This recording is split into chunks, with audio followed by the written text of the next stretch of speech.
들을수록 공부가 되는 본격 시사 클래스 뉴스 공감 오창익입니다.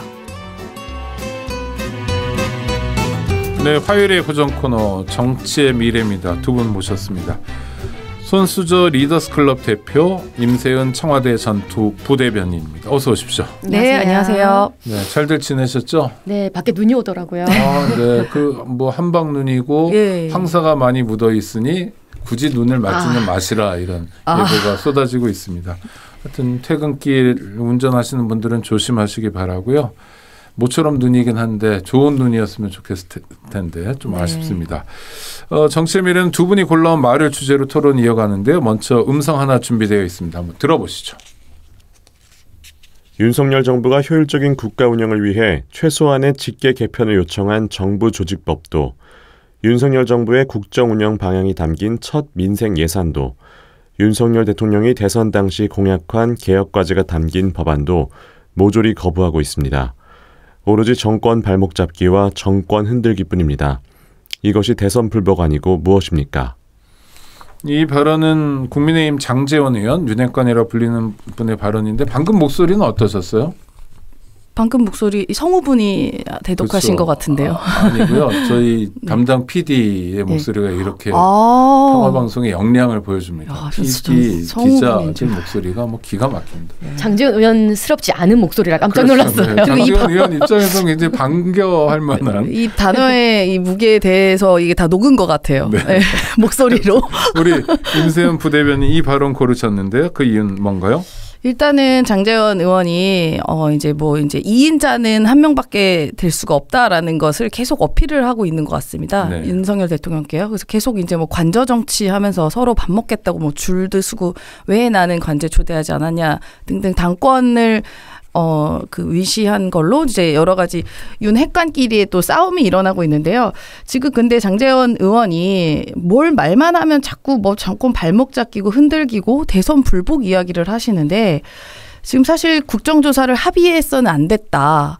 이거는 민주당이 정치란 탈을 쓰고 가슴에 칼을 품고 다니는 자객들이다. 뭐 이러면서 이 국정조사 합의가 정권 흔들기라며 이야기를 했습니다.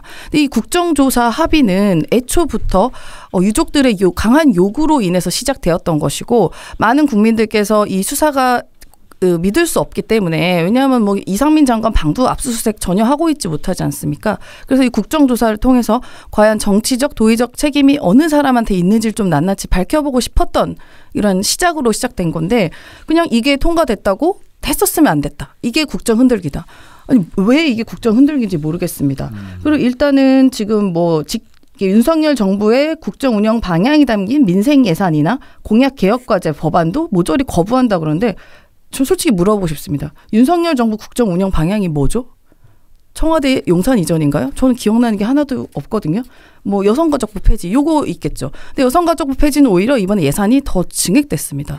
그러니까 뭐가 맞는 말인지도 모르겠어요. 임 부대변인 조금 끊어서 가도록 하겠습니다. 제가 지난주에 말 못해가지고. 아니. 손수저 대표는 장제원 의원을 잘 아는 분이죠. 잘 안다기보다는 글쎄요. 네. 가까이에서 어떻게 보면 경험을 했다고는 볼 수 있겠습니다만. 네. 이 장제원 의원의 이런 일련의 발언에 대해서는 어떻게 평가하세요? 어쨌든 국정조사를 합의하면 안 됐었다. 이 발언은 잘못됐죠, 사실. 그렇게 협치를 안 할 거면 정치가 왜 있겠습니까? 예. 거의 지금 정치가 실종된 상황인 것 같아요. 이게 정권이 바뀔 때마다 늘 발목 잡기다 이런 얘기 늘 나왔었고 했지만 지금만큼 이렇게 강대강으로 여야가 이렇게 대치하고 있는 국면은 참 없었던 것 같아요. 2014년에 국회 선진화법이 이행되고 난 이후에 이렇게 정기 국회까지 넘겨가면서 예산안이 통과 안 된 건 또 처음인 것 같습니다. 그래서 굉장히 지금 이 예산이 통과되지 않고 이 민생은 거의 뒷전이 된 이런 국회의 상황이 너무 안타깝다 이렇게 저는 보고 있고요. 남 탓할 것도 없습니다. 지금 정치권 전체가 문제라고 저도 생각을 하고 어쨌든 선 예산안 통과 후 국정조사 이렇게 사실은 두 원내대표가 합의를 하진 않았습니까? 합의를 했는데 그 뒤에 이상민 회의만이 지금 단독 처리되면서 이게 지금 완전히 뒤엎어지고 스텝이 꼬였어요. 예, 그러면서 이 합의라는 거는 정말 온데간데 없어지고 이 정치의 협치라고는 정말 없어졌는데 너무 안타까운 것 같습니다. 원내대표가 주호영 의원인데 원내대표가 합의한 거를 의원 중에 한 사람이 윤핵관이든 어떻든 합의 자체가 잘못됐다는 건 일종의 당내 싸움을 하는 거잖아요. 그러니까요. 그 이 당내 배경은 싸움을 네. 결국 공천 같습니다. 저는 돌고 돌아서 네. 공천인 것 같고요. 부대변님 너무 잘 아시겠지만 이 지금 민주당 내도 그렇고 국힘 내부도 그렇고 결국은 내년에 이 총선, 이 권력 다툼 결국 이게 지금 깔려 있다고 보고요. 예. 그래서 결국 장제원 의원이 주호영 원내대표의 이 합의에 대해서 뭔가 반대 의견이 있다면 따로 얘기를 하시던지 그 당 내에서 좀 협의를 하시던지 이게 이렇게 언론을 통해서 다 드러나야 됩니까? 이것도 좀 잘못된 것 같아요. 또 하나 두 분에게 동시에 여쭤보는 건데 그러니까 정치적인 셈법 속에서 움직이더라도 일종의 성역 같은 거가 있어야 되지 않나 이런 생각이 들어요. 이태원 참사에 대한 국정조사 이런 건 좀 성역으로 건드리지 않고 다른 다른 것들은 좀 논의할 수 있고 근데 그것도 좀 무너진 것 같아서요. 아쉽고 답답합니다. 국민의힘이나 윤석열 정부는 이 국정조사를 통해서 본인들 정부의 무능함이나 행정력의 부재 등이 드러나는 게 당연히 싫을 수도 있으니 국정조사 자체를 적극적으로 하지 않습니다. 그런데 유족에 대해서 권성동 원내대표는 전 대표죠. 권성동 전 원내대표가 유족이 마치 무슨 횡령을 하는 걸 조심해야 된다. 제2의 세월호 사태 때문에 이거 횡령 이런 얘기를 어떻게 하죠? 유족한테. 지금 이게 아직도 상처가 아물지도 않았고 국정조사가 45일 중에 지금 이제 20일이나 지났는데 아무 진척도 없습니다. 네. 유족들은 지금 가슴을 땅을 치고 싶으실 거예요. 저희 말씀을 몇 마디 안 했는데 정규방송 시간이 다 됐고요. 또 공지사항이 있어서 일단 본방송 여기서 마무리하고요. 잠시 뒤에 유튜브 방과후 수업으로 이어가도록 하겠습니다. 네, 오창익의 뉴스 공감 방과후 수업을 유튜브를 통해서 하고 있습니다. 두 분 모셨습니다. 임세은 전 청와대 부대변인, 손수저 리더스클럽 대표입니다. 다시 한번 인사 나눠주시죠. 네, 안녕하세요. 네. 이번에는 손수저 대표 말씀하실 차례입니다. 네, 이어서 하겠습니다. 네. 국민의힘이 국정조사를 적극적으로 임하지 않는다는 말씀에 저는 동의할 수는 없습니다. 왜냐하면 그 선 예산안을 통과시키고 후에 국정조사를 하자라고까지 합의를 했고요. 그 합의대로만 갔더라면 이 행안부도 어차피 국정조사의 그 대상이 되어 있고 정부 역시 국민의힘 역시 분명히 명명백백하게 밝혀서 책임자를 속출하자. 그리고 다시는 이런 일이 벌어지지 않도록 하자. 이거에 대한 협의를 해둔 상태였습니다. 하지만 그 이후에 국정조사가 진행되지 않은 거는 사실 이 합의를 안 지킨 건 민주당이었죠. 선 예산안 통과하기로 했잖아요. 이거 하고 국정조사 하기로 했는데 다짜고짜 이상민 회의만부터 들고 나오고 강제 처리를 함으로써 이 협치가 안 됐다. 저는 이 부분을 말씀드리고 싶고요. 그렇기 때문에 국민의힘이 국정조사를 적극적으로 하지 않았다라고는 이건 아닌 것 같습니다. 네. 그러니까 국정조사를 적극적으로 하지 않은 게 아니라 아예 시작도 안 했죠. 그리고 오히려 국정조사를 하려는 이러한 일들에 대해서 후회한다. 지금 유족들이 요구하고 있는 사항에 대해서도 국민의힘에서 얘기하는 것처럼 이상민 장관에 대한 해임 건의안을 처리 안 했다면 국정조사가 잘 될 거 아니냐에 대한 입장부터 이상민 장관은요. 해임하기 전에 미리 우리가 이런 얘기 나오기 전에 본인이 사퇴하셨어야죠. 왜 아직도 이분이 계속 계신지도 모르겠습니다. 그리고 대통령실도 왜 이렇게 계속 끼고 있는지 모르겠어요. 근데 이 합의안과 그 이상민 장관 해임은 별도의 사항이고 저희가 그 전부터 이상민 장관 해임에 대한 요구는 끊임없이 했었습니다. 이건 이태원 참사 이후에도 처음부터 이야기 나왔었던 문제였거든요. 이상민 장관이 저는 왜 지금 자리를 지키고 있는지 모르겠습니다만 지금 경찰 수사가 더 이상 진전되지 않는 게 이상민 장관이 아직도 장관으로서 버티고 있기 때문이라고 보여지고 있거든요. 지금 압수수색도 이 장관실만 쏙 빼놓고 한다고 하지 않습니까? 근데 이렇게 굳건하게 버티고 있는데 어떻게 철저하게 수사가 이루어질 수 있겠냐. 그런 문제점을 지적드리고 싶고 그렇기 때문에 이 해임안은 별도다. 그리고 유족들도 명확하게 이상민 장관이 왜 있냐.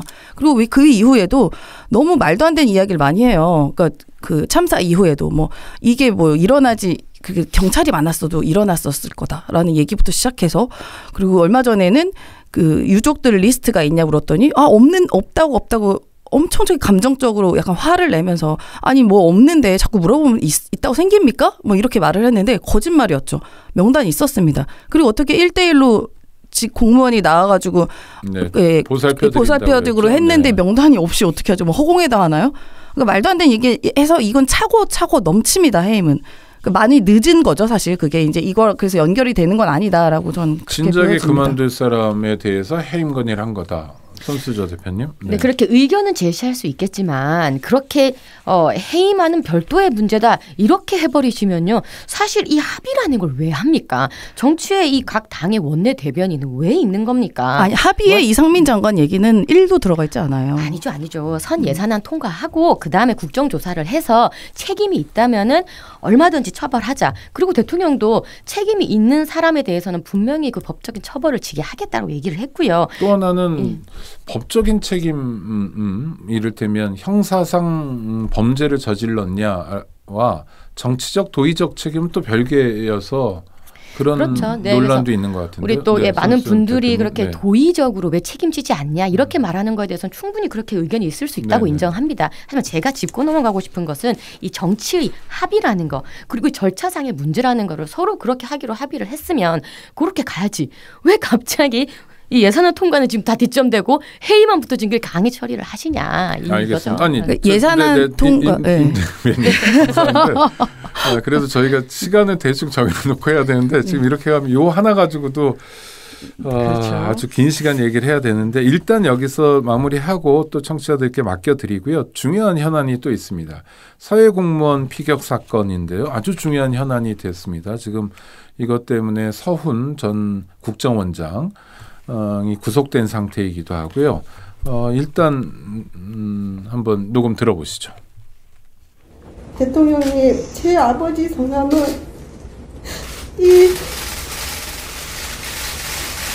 이태자 준자 이대준입니다. 그리고 제 아버지는 월북자가 아닙니다. 세상에 대고 떳떳하게 아버지 이름을 밝히고 월북자가 아니라고 소리치고 싶었습니다. 대통령님 덕분에 이제야 해봅니다. 네, 지금 목소리는 그 이대준 씨 해수부 공무원 숨지신 분이죠. 그분의 아드님의 편지인데 그거를 부인이 대신 읽은 겁니다. 가족의 목소리인 거고요. 이거는 우리 손수저 대표께서 골라오셨는데요. 네, 이태원 참사와 더불어서 우리가 또 잊지 말아야 하고 그 진상 규명을 반드시 해야 할 사건입니다. 국가가 한 개인에게 어떻게 이렇게까지 할 수 있을까요? 2차 가해입니다. 명백하게. 그리고 명예살인을 한 것이 국가인 거죠. 문재인 대통령은요. 이 사건에 대해서 유족들에게 100번 사과해도 모자랍니다.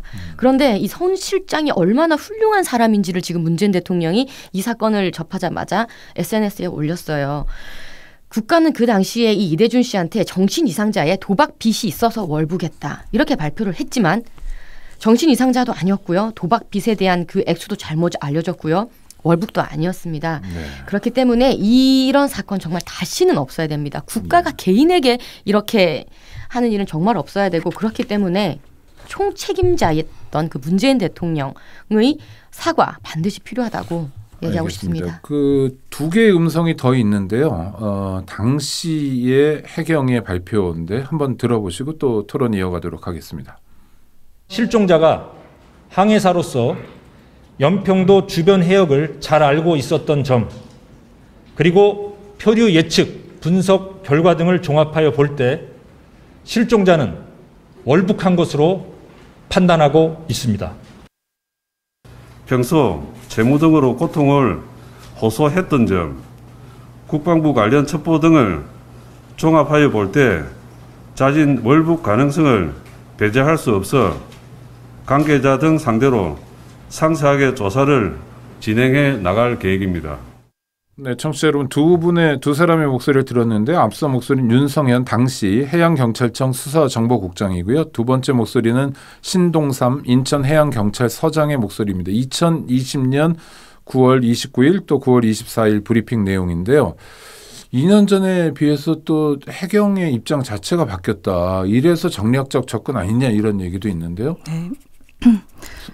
뭐 어느 분이 받아주시죠? 저는 임세영 부대변인. 이 건이 2년 전의 일이고 제가 그 당시에 청와대에 있어서 있었던 일인데요.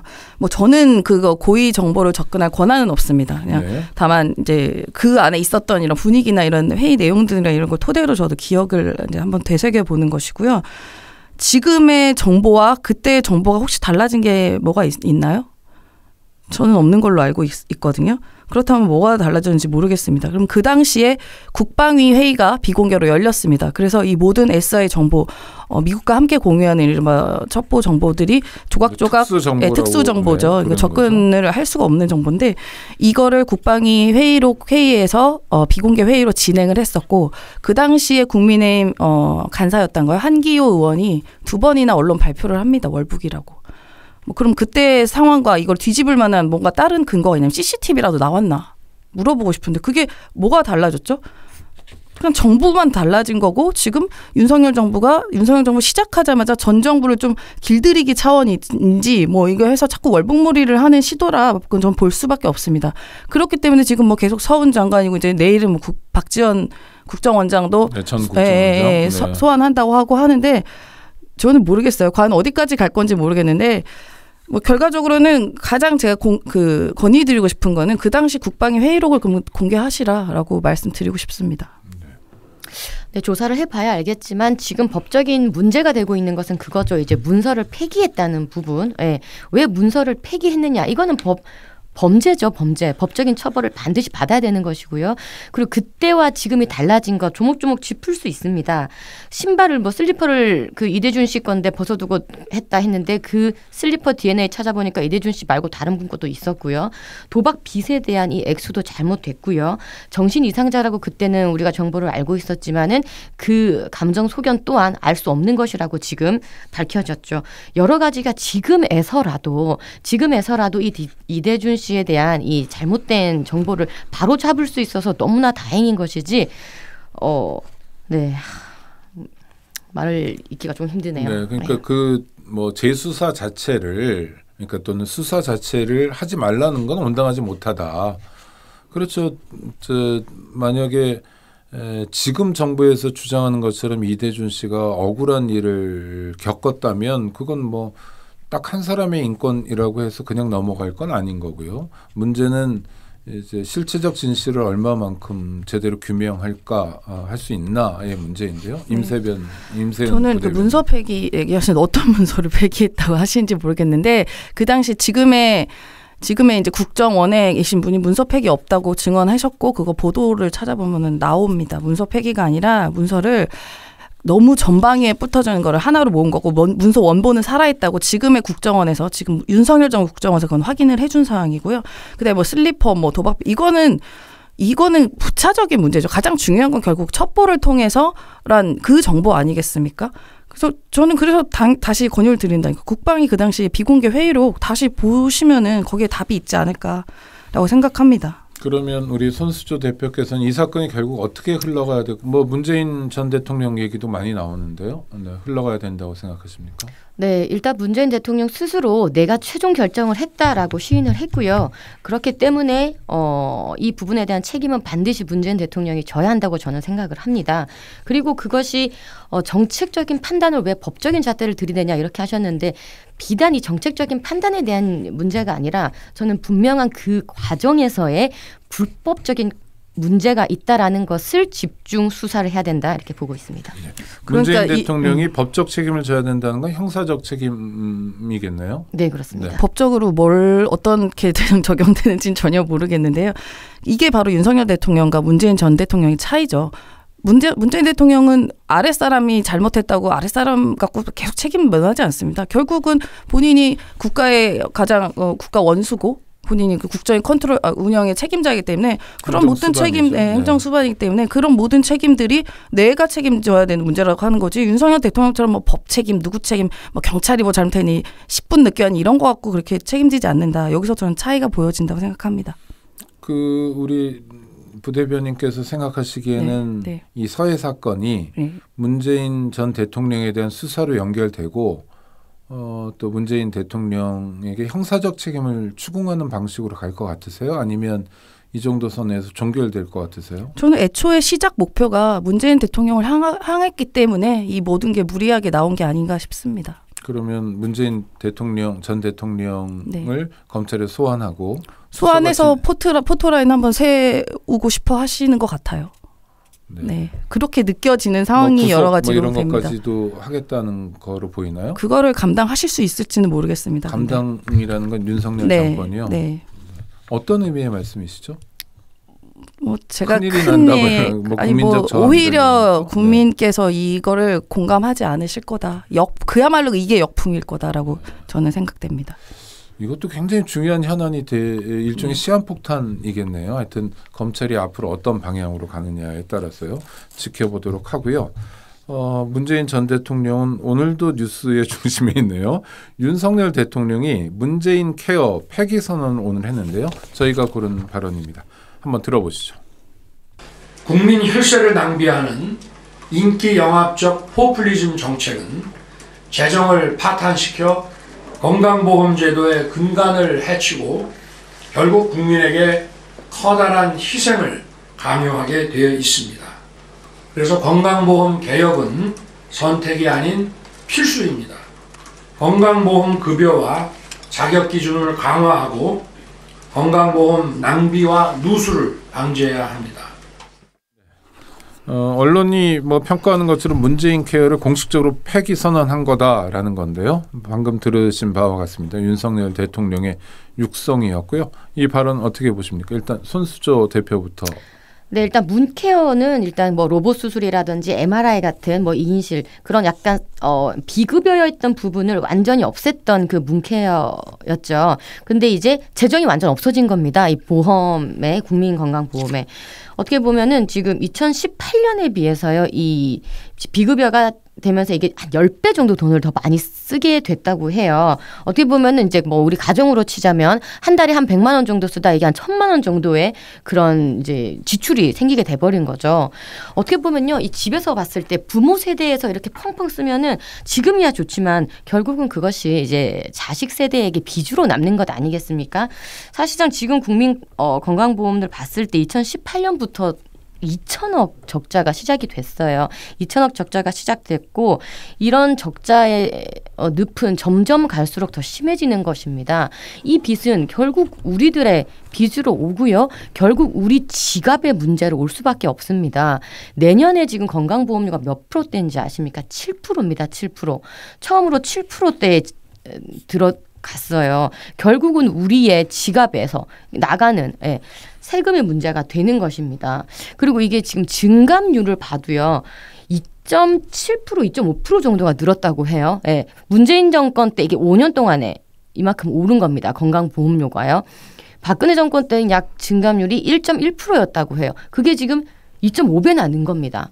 그렇기 때문에 이 국가의 재정 문제이기 때문에 이 부분은 반드시 개혁을 하고 손을 볼 필요가 있다라고 저는 보고 있습니다. 지금도 적자고 지금도 국민 부담이지만 미래 세대에게 부담을 떠넘겨 줄 수는 없다. 그렇기 때문에 적절한 개혁이 필요하다라는 말씀이고요. 네, 임세연 부대변인. 그 국민보험 같은 경우는요, 국민건강보험 같은 경우는요, 물론 그 안에 새는 돈이나 좀 불필요하게 좀 우려되는 재정적인 문제가 있다면 그거는 하나씩 따져볼 문제인데 지금 윤석열 정부가 하는 것은 그냥 모든 문재인 정부 했던 걸 다 부정이라고밖에 보여지지 않고요.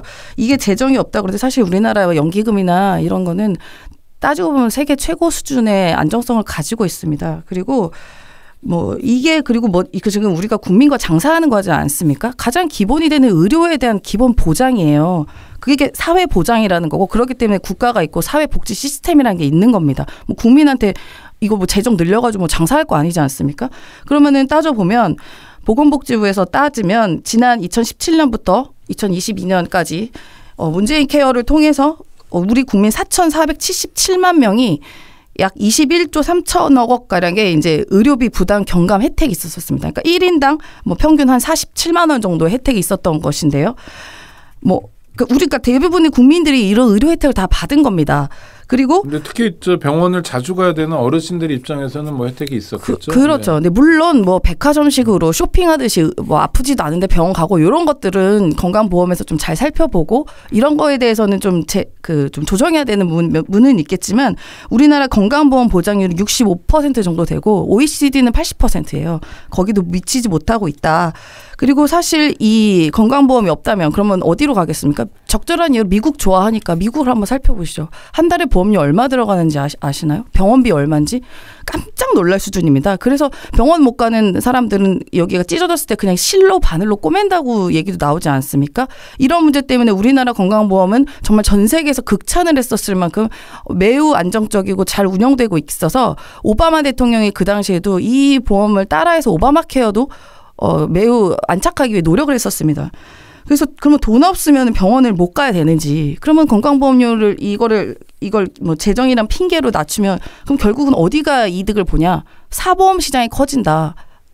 그런 다른 나라 같은 경우도 그렇기 때문에 이건 더 보장됐었어야 되지만 재정적으로 뭔가 아까 말한 백화점식 쇼핑 이런 부분만 좀 개선을 하면 될 것이 뭘 다 뜯어 고치지. 일부 문제만 고치고 국가가 직접 운영하는 공적 보험은 좀 확대돼야 된다 이런 말씀인데요. 손수저 대표님. 네, 그 말씀이 지금 윤석열 정부가 하고 있는 거예요. 아, 그래요? 네, 네. 그러니까 무조건 반대를 위한 반대가 아니에요. 문케어라고 해서 우리가 무조건 안 하자 이게 아니에요. 그리고 그렇게 한다고 해서 우리가 마치 뭐 다쳤는데 어디 병원 못 가는 수준 그런 수준 아니고요. 일단 필요한 부분에 그리고 저소득층 계열이라든지 그다음에 응급 중증 환자 소아 이쪽으로 더 지원을 하겠다는 겁니다. 이렇게 수정을 하겠다는 얘기고요. 아까 이제 보장률 말씀하셨는데 문케어를 통해서 문재인 대통령이 보장률 70%까지 가겠다고 했습니다. 하지만 문케어 했지만 70% 못 갔어요. 그러니까 이 문케어라는 것이 결국은 실효성이 없다.